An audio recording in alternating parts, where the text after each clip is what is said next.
You wanted the best. You've got the best podcast. The hottest podcast in the world. The Chris Voss Show, the preeminent podcast with guests so smart you may experience serious brain bleed. The CEOs, authors, thought leaders, visionaries, and motivators.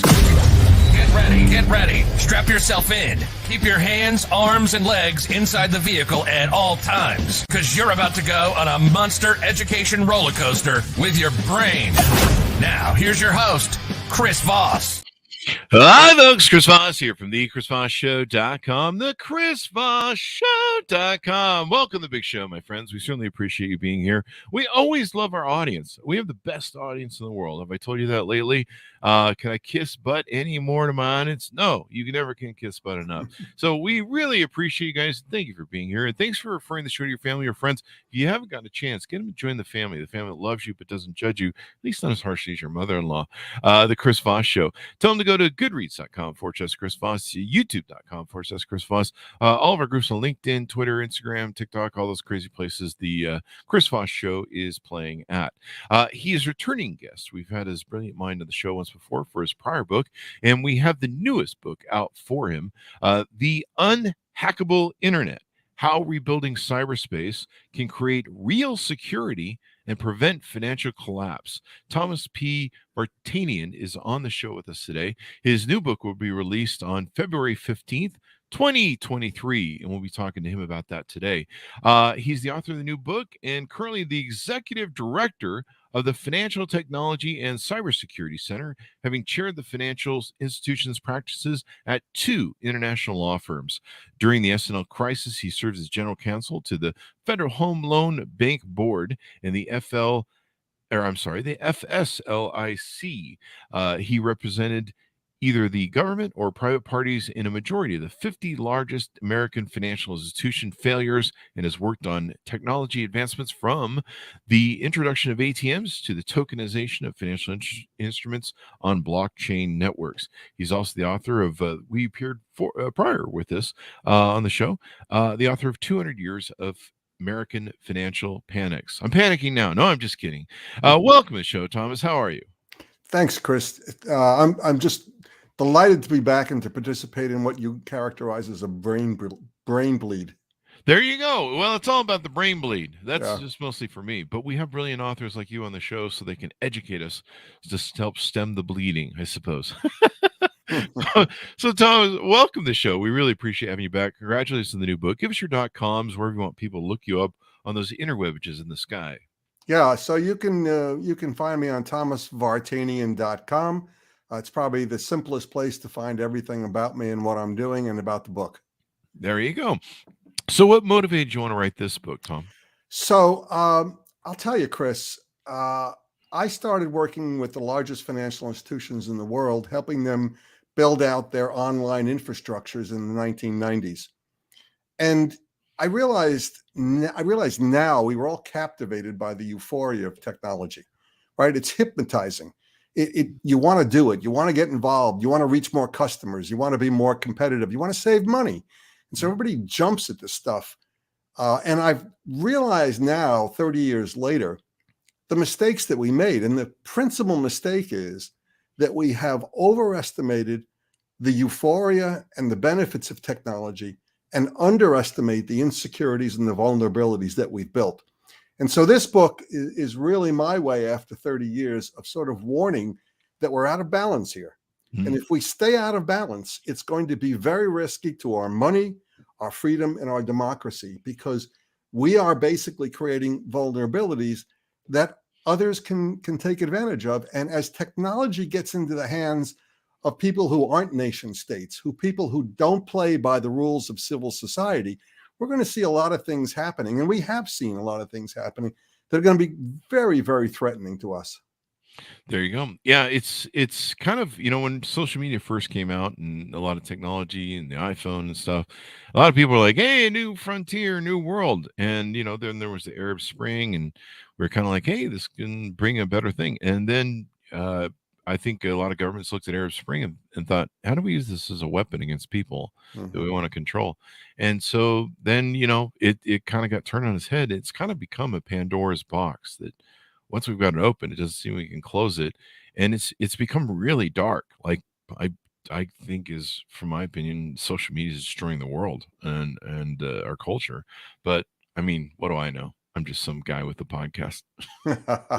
Well, think about it, Chris. I mean, look, think about your analog life, which is your real life, and think about your online life, right? In your analog life, you lock the doors of your home.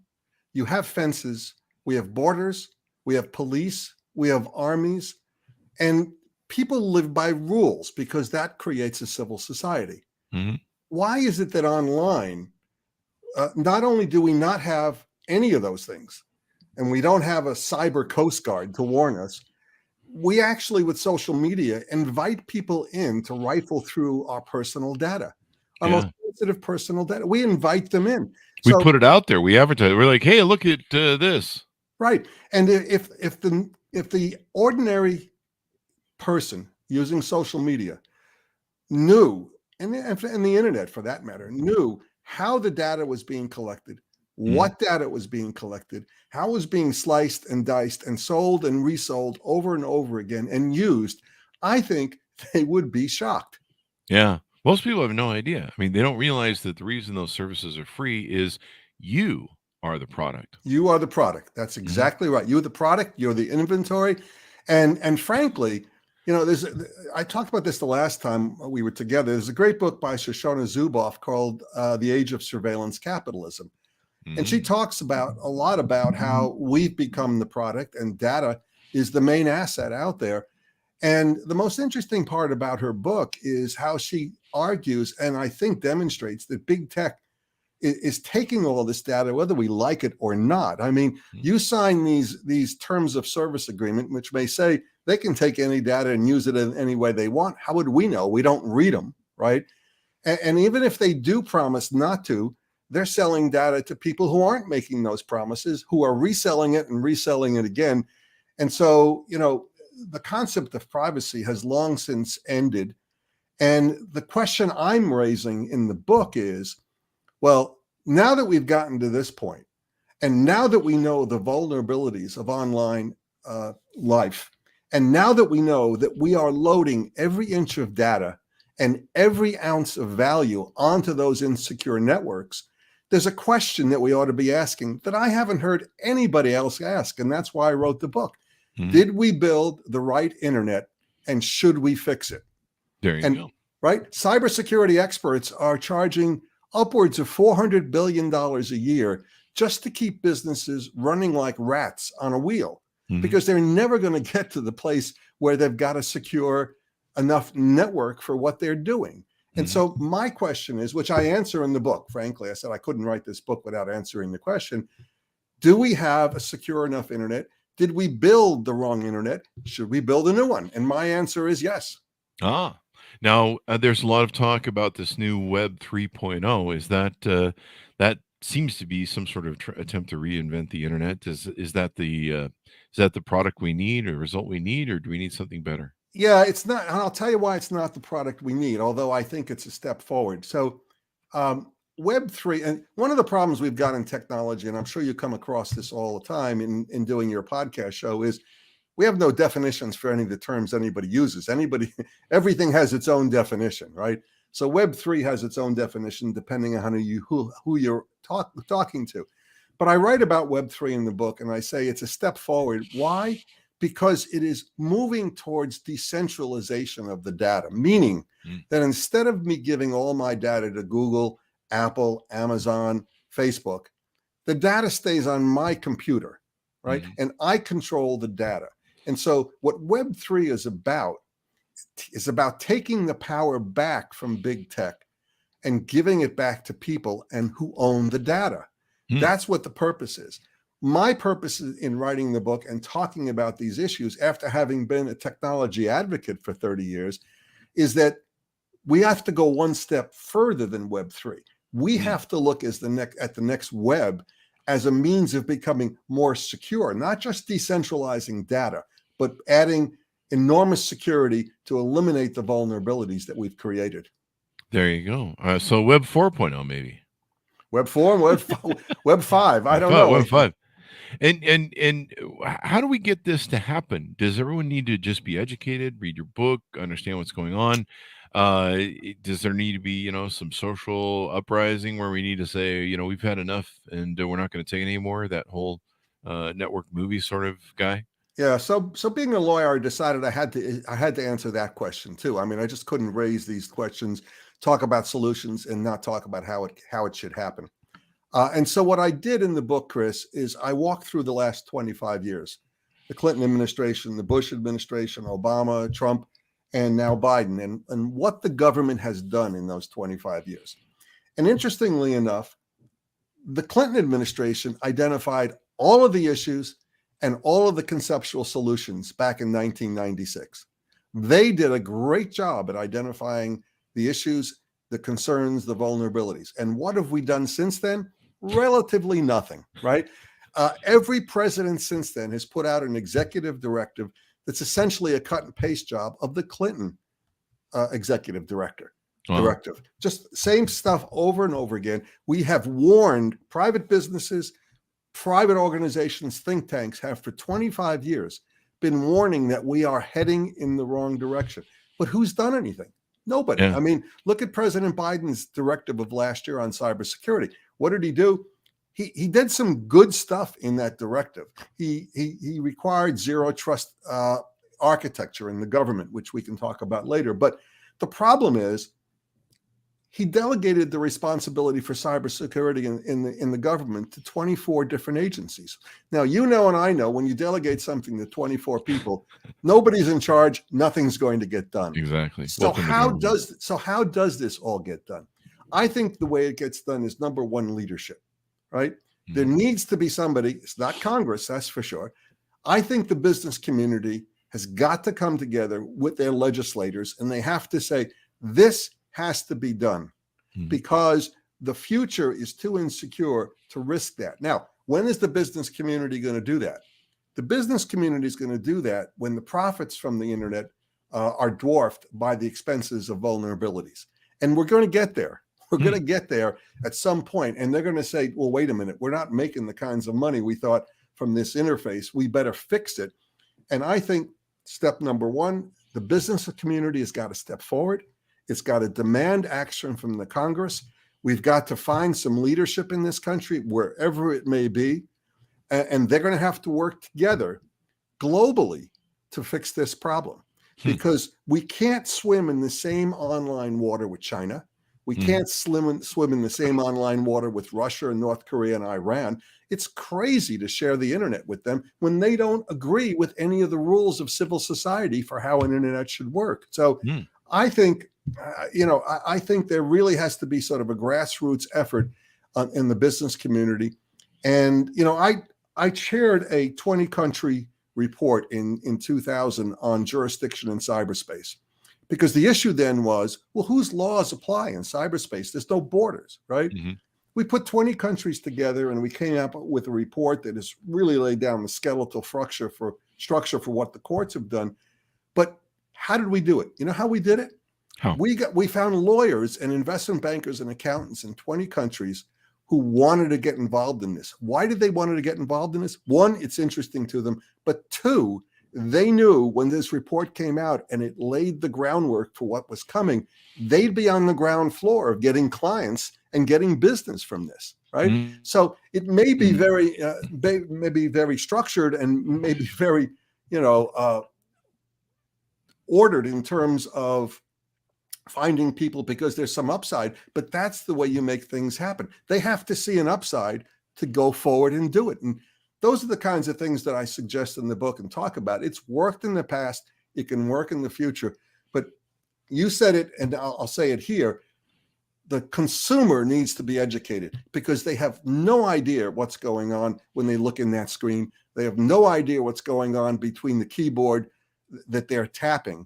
And if they did, and if our leaders inform people about what was going on, I think they would be more cautious and they would demand change. Because here's the bottom line.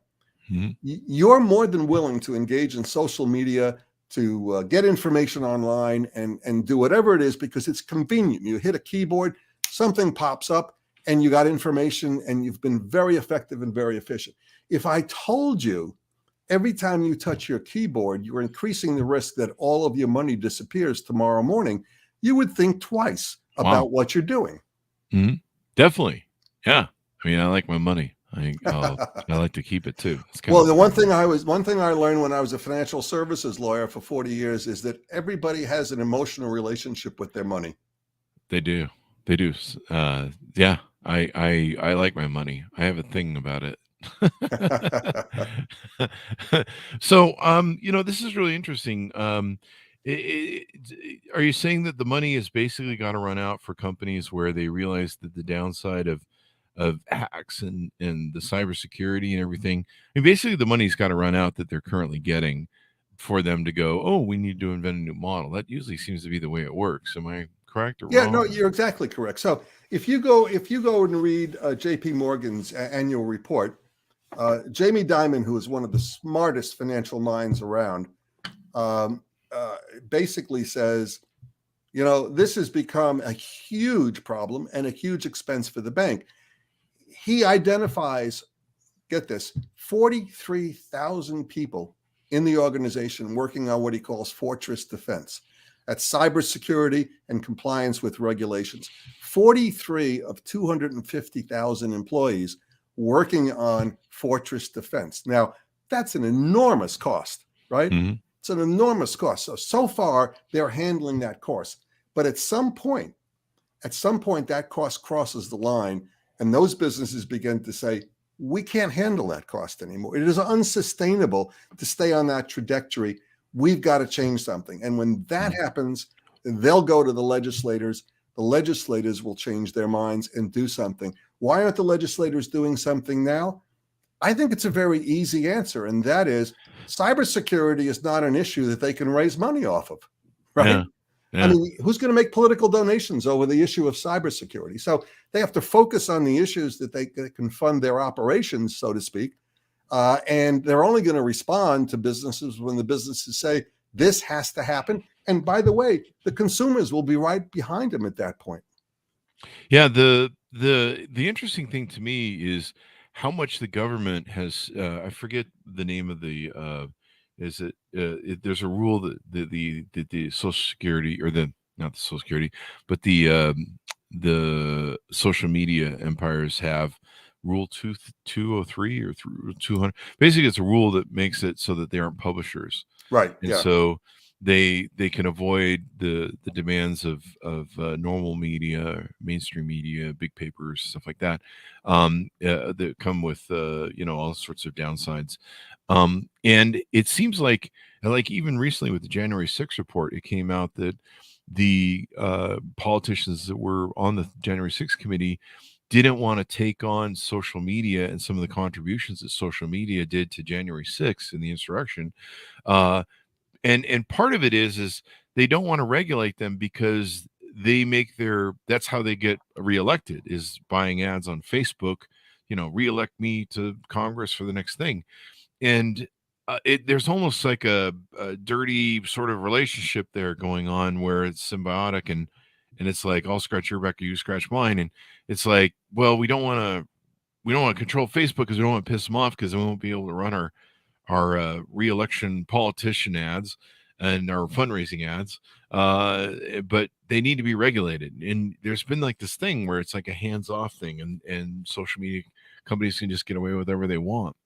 Do you think that's part of the impetus? Yeah, I think that's exactly part of what's going on here. So when FTX went down and Sam Bankman-Fried was sort of at the forefront of everybody's thoughts at the moment, I was on TV, and I did a number of BBC spots on the whole question of what had happened and why it had happened. And somebody asked me a question about the fact that FTX had donated $70 million to Congress. Mm-hmm. And was that a problem? And I said, I'm shocked. There's gambling in this casino, right?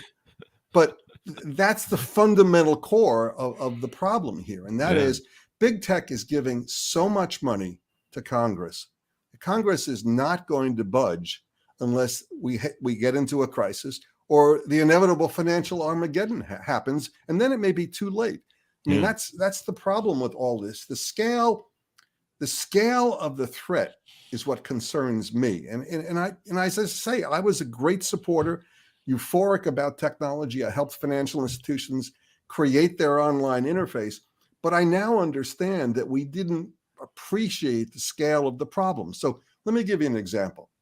When I started in the banking business in the 1970s, the maximum amount that could be stolen in a bank robbery was the amount of dollars that could be stuffed in a duffel bag and shoved into a waiting van. Yeah. How much is that, right? A few $100,000 maybe. Well, today, the amount of money that can be stolen online is infinite. It could all disappear. So in 2021, $14 billion of cryptocurrency was stolen. Wow. 14 billion. Okay. Wow. That's more. And I don't know how to calculate this professionally, but that is likely more than's been stolen in all the bank robberies in the history of time, right? Probably, yeah. Just in 1 year, $14 billion. So what you see the scale of the problem has changed. The scale of the risks has changed, and we haven't reacted accordingly. We're still sort of, operating as if, well, the scale is we'll lose a few dollars here or there. We'll lose our lights for a few days. No, we could lose everything in one fell swoop. And then the question becomes, can we respond? Can the government respond, right? Mm-hmm. And that's why they say, if you read a lot of the experts on cyber war, they say it's a first strike war because you don't know if you ever be able to react after the first strike. The lights go out, nothing works, right? And so, there's an enormous number of issues that are simply not being discussed. And what I'm trying to do in the book is get people to discuss them, raise the hard questions and say, these are the answers I think that are out there.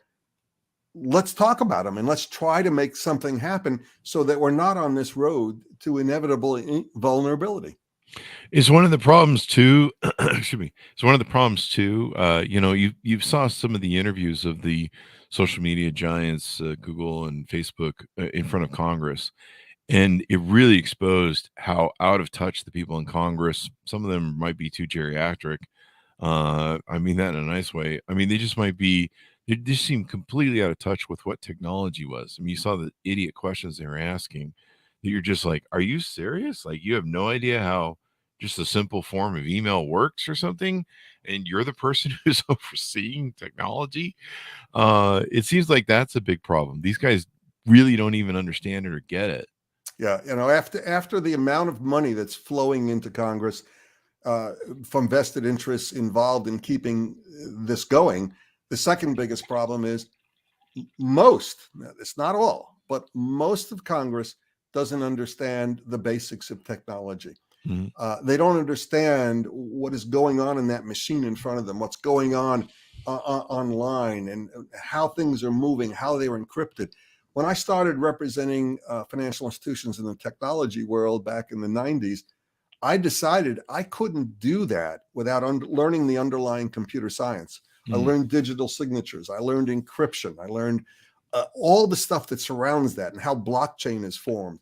And because I concluded I couldn't represent my clients' interests without understanding the nuts and bolts of what they're doing. Same thing goes for Congress. They have no chance of writing meaningful legislation unless they understand the science, and they don't understand the science. And looking to their staffers, they all have smart staffers, but they're young, they're inexperienced, and they're not the decision makers, right? And so that's a huge problem. We're dealing with a Congress and with legislatures who are out of touch with the economy, the digital economy, and the digital social life that everybody leads today. Yeah. So it sounds like what it comes down to is just consumers have got to be the ones to take up the mantle on this and go, we're not going to take it anymore. Yeah, and that's going to happen because when the lights start going out, look, we've had in the last 3 years, we've had SolarWinds, we've had the JBS, Colonial Pipeline, Lodge 4J, all of those cyber attacks, which could have been far worse. I mean, on the East Coast, we actually didn't have gas for a few days because of the Colonial Pipeline shutdown. And that was just a ransomware attack, right? And so if you look at these things and you put them all together, let me give you an example. I argue in the book that while it is difficult and it has never happened that a financial infrastructure in a country could be taken down, it is possible. The fact of the matter is, if you take all of the various components and parts of shutting down a financial infrastructure, it's all happened in different places around the world at different times. Put them all together, you've got the collapse of a financial infrastructure. It happened partially in Estonia. It happened partially in the Ukraine. You know, people think the Russians were behind both of those. But the fact of the matter is, and I've said this before, and I want to say it again, I think as long as countries are in charge of the technology, there are basic understandings, because if you do it to me, I'm going to do it to you, right? It's the nuclear mutual assured destruction, right? You take down my power grid, I'm taking down your power grid. And so, you know, for China to take down our power grid doesn't make any sense because they do so much business with it. It's like taking down their economy, right? Yeah. So as long as that sort of face-off exists, the fact that we can take down or they can take down our financial or power grid infrastructures has been kept at bay. But the problem is that technology is getting cheaper and cheaper and cheaper, which means it's getting into more and more hands. So you have criminal cartels using technology as their primary source of income. You've got fanatics, you've got terrorists, you've got downstairs bedroom hackers, anything you want. And they don't live by the rules of civil society. They don't care about, somebody hacking back at them. And that's the danger here, as technology gets into the hands of lunatics who might do it just for fun. And you really have no way of knowing where this all ends, but you can see the line. You can see the trajectory of where we've been over the last 25 years and where we're going. Yeah, a lot of people don't have no idea the attacks that go on constantly at power stations, nuclear power stations around our country. A big favorite is the New York's. It's called Thunderbird. It's the New York's power supply for their, I believe, their nuclear power supply. That thing is under constant attack, cyber-wise. Ransomware, of course, you've mentioned, is a huge thing. A lot of companies don't even talk about it. They just pay the fee, and sometimes they get their data back, sometimes they don't. It's really crazy, all the stuff that's going on. Well, the average large financial institution in this country, many of which I represented, they're going through literally hundreds of thousands of attacks a day. Yeah. It's just, as you suggest, it is constant, it is continual.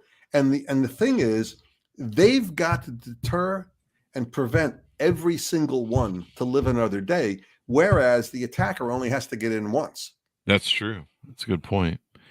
It was interesting to me. I remember when I'd first moved to Vegas, and in Utah, you would pass checks, and it was like no big deal. I mean, this is kind of 20 or 30 years ago, 20 years ago. But when I moved to Vegas, I went to pass a check, and it was from a deal we'd made. And they had to call the person who wrote the check and all this stuff. They're like, well, you're a new customer. You never cashed a check here before. And I'm like, God, this is a really big deal. I've never really been through this. I mean, they have the money in the account, whatever. And they told me, they go, no, one of the problems you don't understand is you're in Vegas now. And we have degenerate gamblers who will steal checks and print checks and do all sorts of things to feed their addiction for gambling. And I said, wow, that's crazy. And they go, yeah, one of the problems with gambler addicts is they don't die of their disease, of their affliction for addiction. A heroin user will eventually die. Cocaine, all those sort of things will eventually kill them and catch up to them. Right. But a gambling addict lives forever. And so it kind of calls to the point that you mentioned where, a hacker only needs to get in once. They can live forever. They can keep hacking until they get caught. And they usually do. I mean, once they kind of learn this game, they keep going at it. Well, that's the ransomware business, right? Mm-hmm. You try 20 times, you get one win, you're golden for the day, right? And if you keep going down that route, so it raises an interesting question. If companies pay the ransomware, you are actually creating an incentive for the for the attacker to continue to do that, right? Yeah. It's yeah, you're just giving them a license to go, hey, continue on. I get angry as a consumer when I get these notifications. I forget the site, but there's a website that tells you, and some of your credit cards and stuff tell you now too. They're like, hey, your password has been hacked. It's on the interweb. Hey, your credit card or your data has been hacked over here. And it just makes me angry sometimes when I see, huge things. What was the credit reporting agency that got hacked? And Equifax. And just exposed so many people, and I was pissed. Yeah, really made me angry. But then some of the people you do business with, you're just like, well, I mean, I either have to give up using the value of their service, or I don't have a choice on Equifax. I mean, they're going to hold my data. At this point, I just kind of figure everyone knows my private information, my social security number, all my passwords and everything else. I think two-factor identification and QR codes is about the only reason my accounts get hacked daily. It's crazy. Yeah. Well, look, I mean, you're putting your finger on an interesting point. In the last 2 years or 3 years, Capital One, JP Morgan, Equifax, and CNA Insurance Company have all been hacked, right? Mm-hmm. With hundreds of thousands of personal data files taken, hundreds of thousands, right?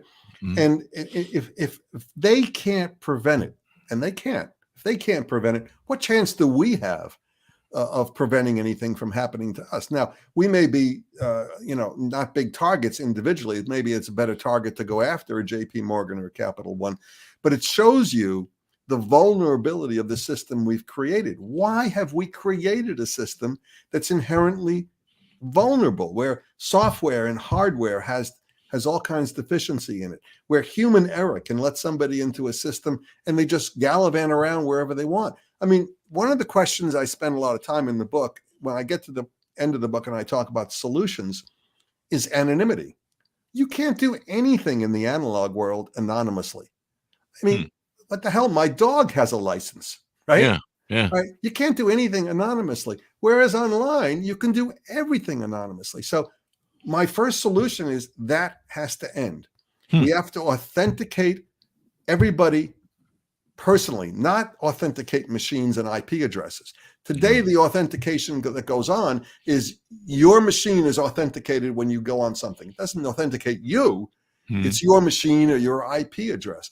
Well, that's crazy. In a world where we're putting all of our value and all of our data, to let people run around anonymously rifling through it is just nuts. I mean, and anonymity, I think what we're seeing from social media and the internet is there's a good amount of people who don't act very well when they can be anonymous. That's true. Right? That's very true. Yeah. And so that's going to have to change if we're going to create a more secure online network. And at the other end of the spectrum, how is it that we have moved everything from our analog lives onto an online environment where there's no police?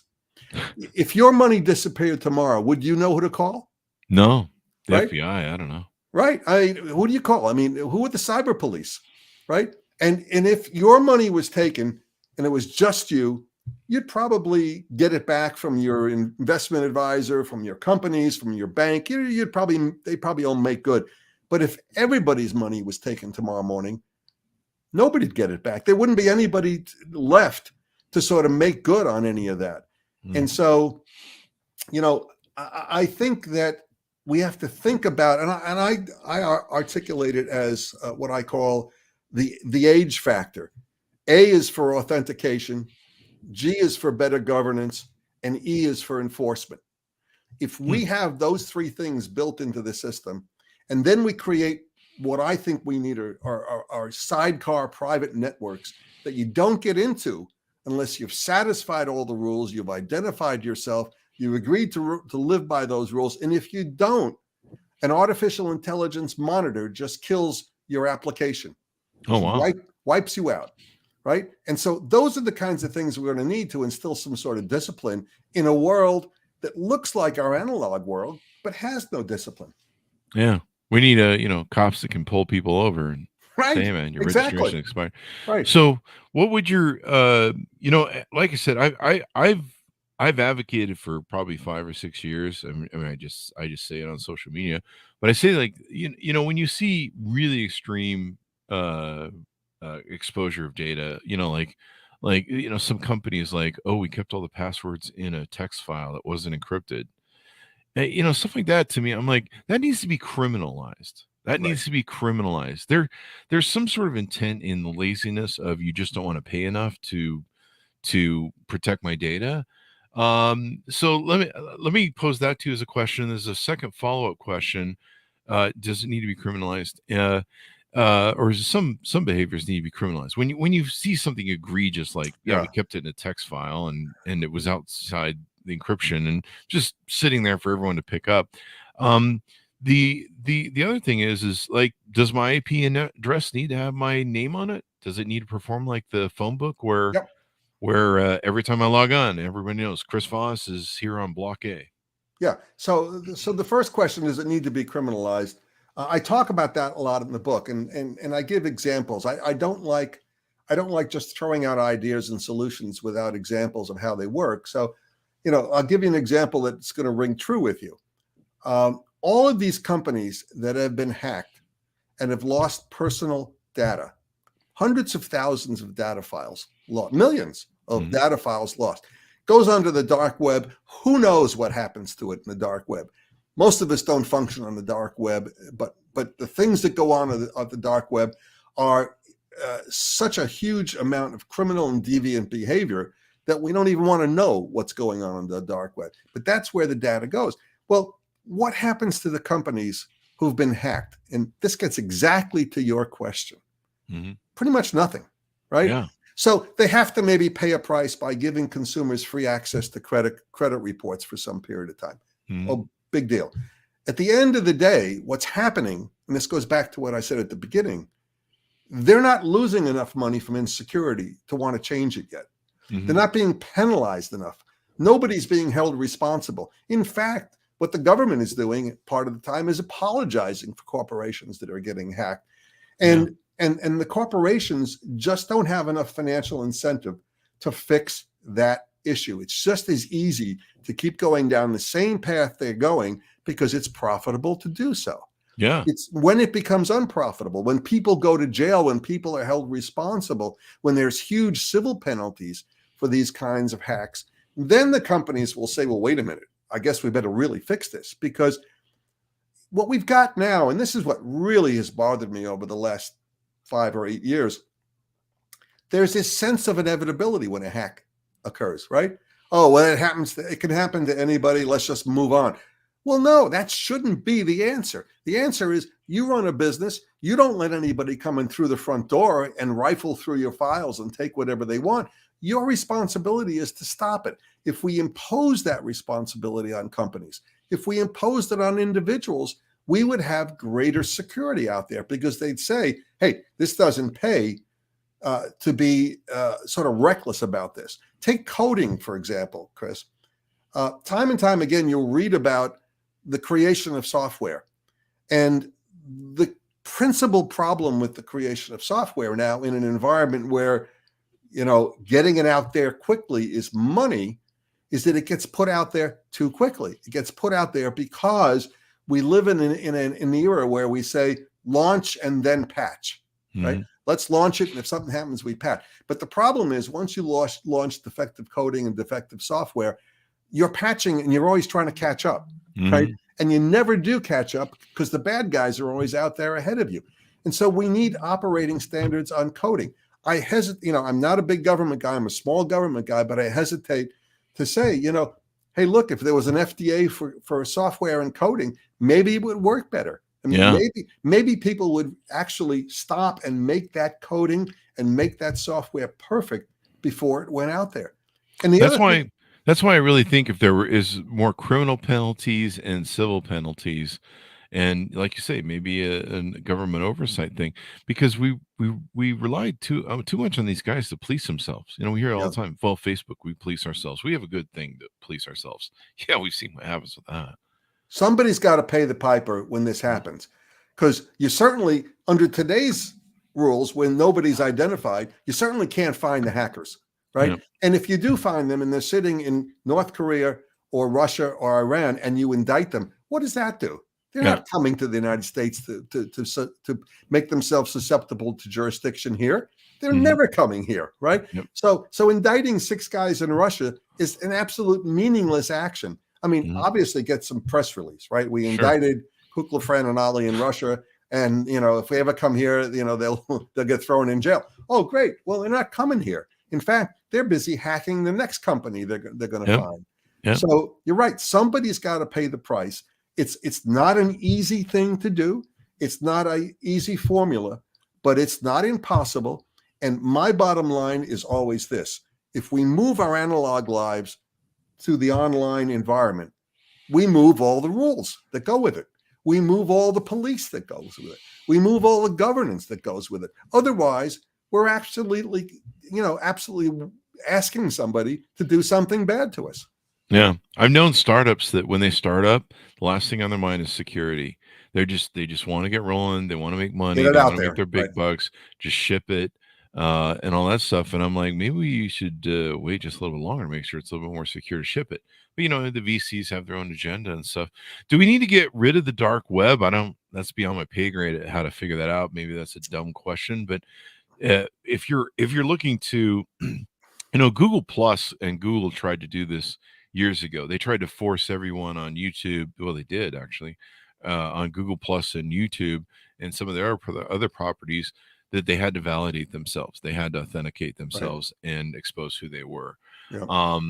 It was kind of interesting to me as a big YouTube content maker that overnight they literally killed my comments and my likes and everything. Like literally overnight, they killed the trolls, which I think was kind of their intent at the time. The problem was it killed the engagement, and fewer people didn't comment. Like literally just everything nosedived at that point in time. Yeah. So I guess, do we have to kill the dark net?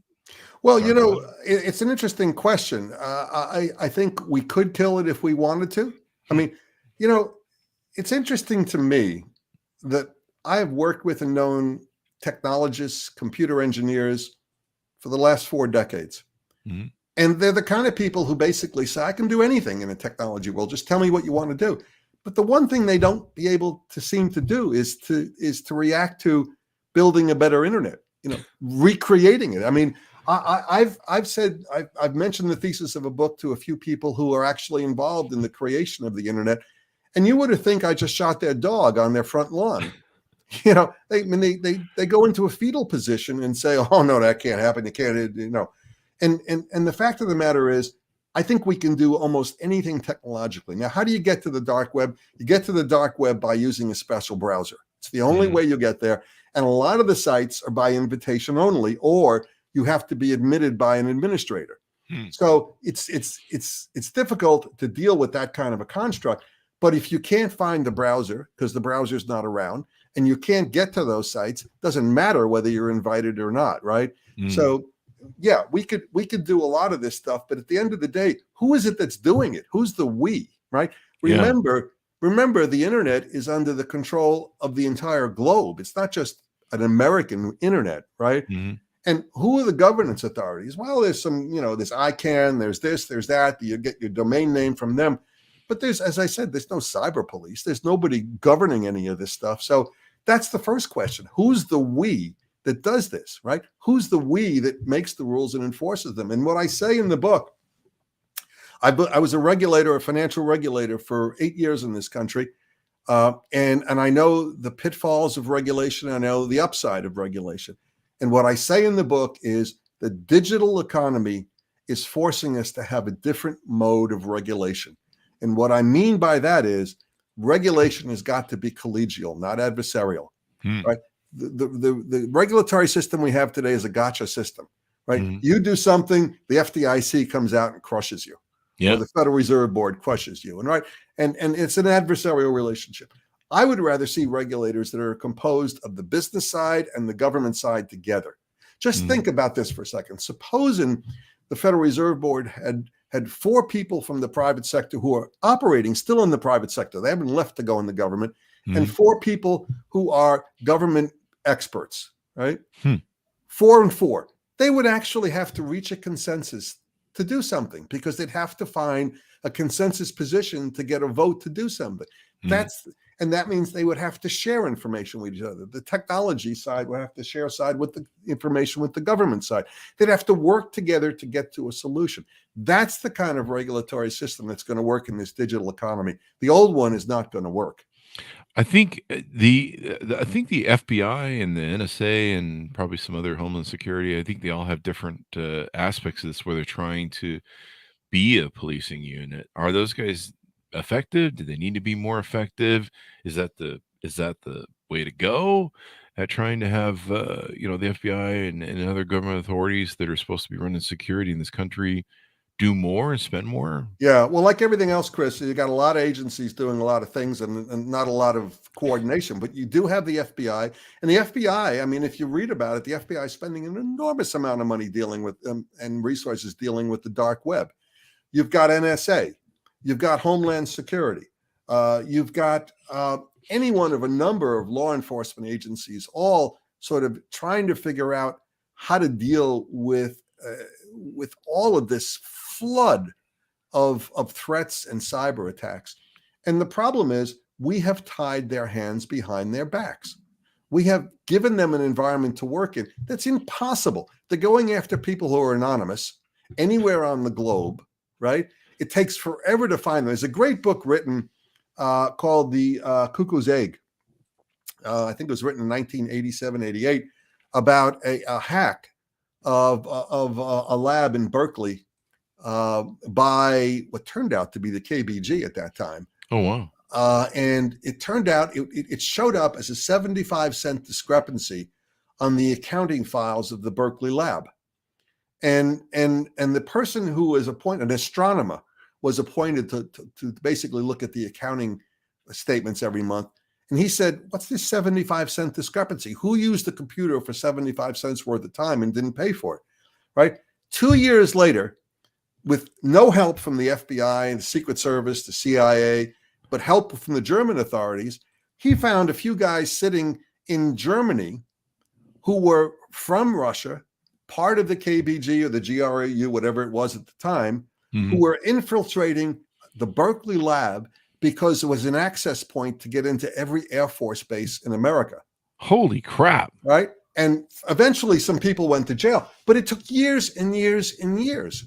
And so Wow. what kind of disincentive is that to people to try to do those things? Because their chance of getting caught and their chances of getting punished are astronomically low.